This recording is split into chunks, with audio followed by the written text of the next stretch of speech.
Coucou, on se retrouve pour les énergies de cette nouvelle semaine et pour changer un petit peu, je vais utiliser le Light Seer Tarot. Alors, nous sommes la semaine du 20 janvier, j'espère que tu vas bien.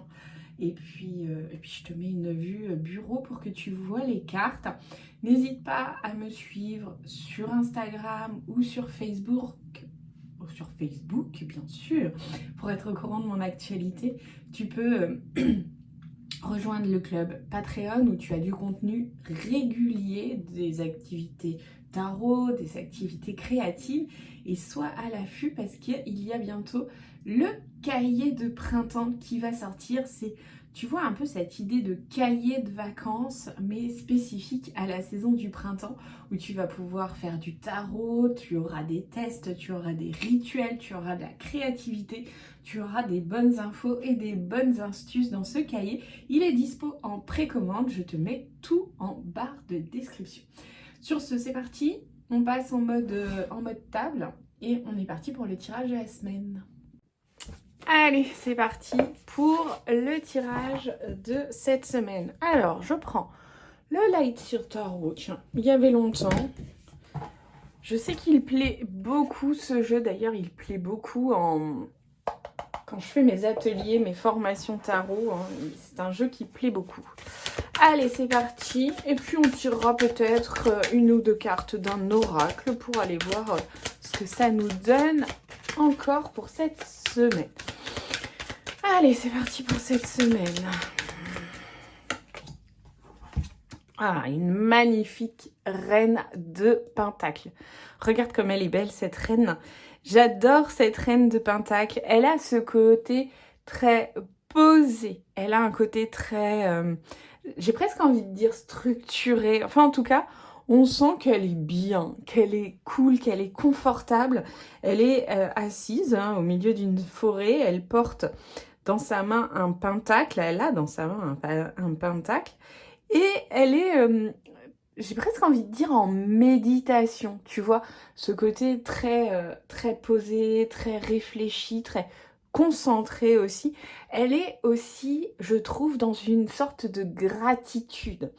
Alors, pour cette semaine, cette reine de Pentacle, moi, elle me parle beaucoup d'être donc dans la gratitude, d'être aussi, je pense, en totale maîtrise, en totale gestion de son environnement. Alors, ça peut être autant tu te sens comme ça, autant c'est un trait de caractère que tu vas devoir travailler cette semaine. Tu vois, on peut être sur les deux possibilités de cette carte. Mais en tout cas, elle a un côté plutôt posé, plutôt réfléchi. La reine de Pentacle, elle a un côté aussi guérisseur, tu vois.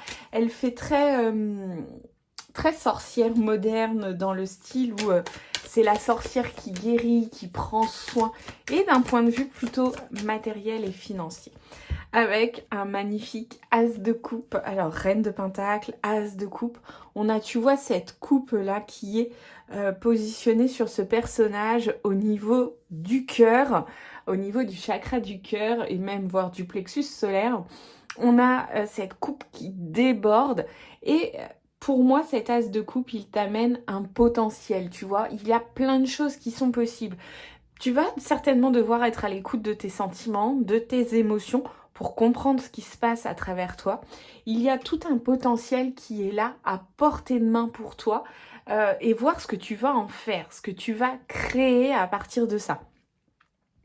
Cette coupe, elle déborde. Alors, tu peux être effectivement rempli d'émotions. Peut-être pas surchargé d'émotions, tu vois, mais vraiment dans une belle ouverture du cœur. Et avec cette reine de Pentacle, on est vraiment dans quelque chose de... Ah, ça fait du bien, de quelque chose d'un peu plus cocooning et de beaucoup plus agréable. Alors, c'est plutôt cool parce que je sais pas comment tu as passé la semaine dernière, mais moi j'étais plutôt dans une semaine d'angoisse, un peu stressante. Alors je me dis que là, la perspective s'annonce déjà quand même meilleure. avec un 10 d'épée. Donc tu vois, on est vraiment sur cette notion d'ouverture du cœur, de potentiel. Il y a quelque chose que tu vas certainement pouvoir créer, quelque chose de possible. Et en plus, avec ce 10 d'épée, on sent que c'est la fin d'une période difficile. Alors, ce 10 d'épée, je le trouve très doux dans le Lightseer Tarot. Si tu connais un petit peu le tarot, dans certains jeux, il peut être un peu plus dur, et notamment avec un personnage avec des épées plantées dans le dos, tu vois, donc on est beaucoup plus dur. Là, il est très doux dans le Lightseer Tarot. On sent plutôt un renouveau qui s'opère, tu vois. On sent la fin d'une période difficile, un renouveau qui est là, qui approche. Et d'autant plus avec cette reine de pentacle et cet as de coupe qui viennent dire quand même qu'il y a quelque chose de nouveau qui est possible, une nouvelle ouverture du cœur, de nouvelles émotions qui vont venir à toi. Alors, c'est un tirage pour la semaine et je fais jamais des tirages très très longs pour les semaines puisque je trouve que c'est pas forcément intéressant, important pour moi d'avoir un tirage super long. J'aime bien connaître un petit peu l'énergie générale et voir comment je vais jongler là-dedans. Je te propose d'utiliser l'oracle à haute vibration pour aller compléter ce tirage.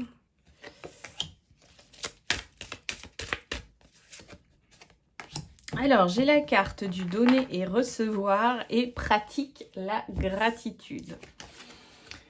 Hop.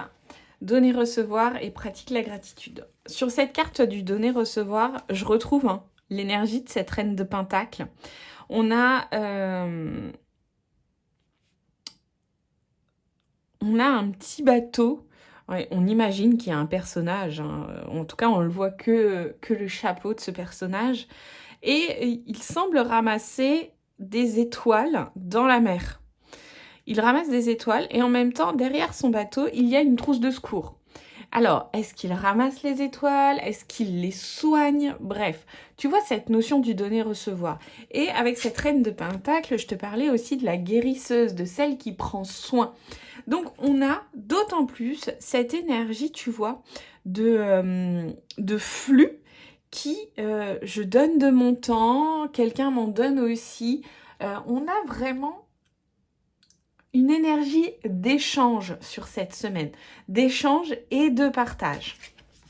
Et avec cette carte de pratique la gratitude, on a vraiment aussi cette idée d'être bien, d'être posé, de voir qu'il y a plein de choses qui sont possibles. Et si tu pratiques vraiment la gratitude, de te rendre compte de tout ce que tu as la chance d'avoir. Alors, quand je dis la chance, bien sûr, c'est pas... T'as pas de la chance de l'avoir, t'as certainement fait beaucoup de choses pour avoir tout ce que tu as. Mais tu vois, d'être dans cette appréciation, donc dans cette gratitude, dans se dire aussi que plus tu es dans la gratitude, plus tu te rends compte, qu'il y a plein de choses qui sont possibles et que tu vas vraiment pouvoir évoluer et grandir. D'ailleurs, ça me fait penser que je vais te partager prochainement mon journal de gratitude, comment moi je le fais, comment moi je développe et je travaille ma gratitude. Et moi j'aime bien, c'est mon côté créatif, c'est pas pour rien que je me dénomme tarologue créative. J'associe beaucoup les cartes à la créativité. Et tu vas voir, moi j'ai un carnet en fait où je fais chaque semaine le bilan de ma semaine en images.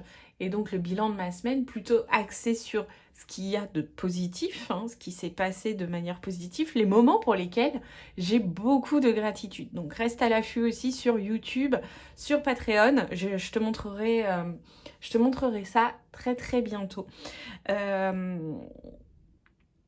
Et puis soit aussi, donc dans la gratitude, tu peux faire ça tous les jours, tenir un journal où tu notes chaque jour les moments pour lesquels tu éprouves de la gratitude, les choses pour lesquelles tu éprouves de la gratitude, et notamment aussi aux pleines lunes, où tu peux être dans les remerciements, tu sais, un peu comme si tu priais. Et ben voilà, n'hésite pas à pratiquer la gratitude au quotidien. Sur ce, je te souhaite une très très belle semaine. On se retrouve la semaine prochaine pour une nouvelle guidance. Et puis si tu as des questions, des commentaires, n'hésite pas à me laisser un message. Sur ce, à bientôt. Bye.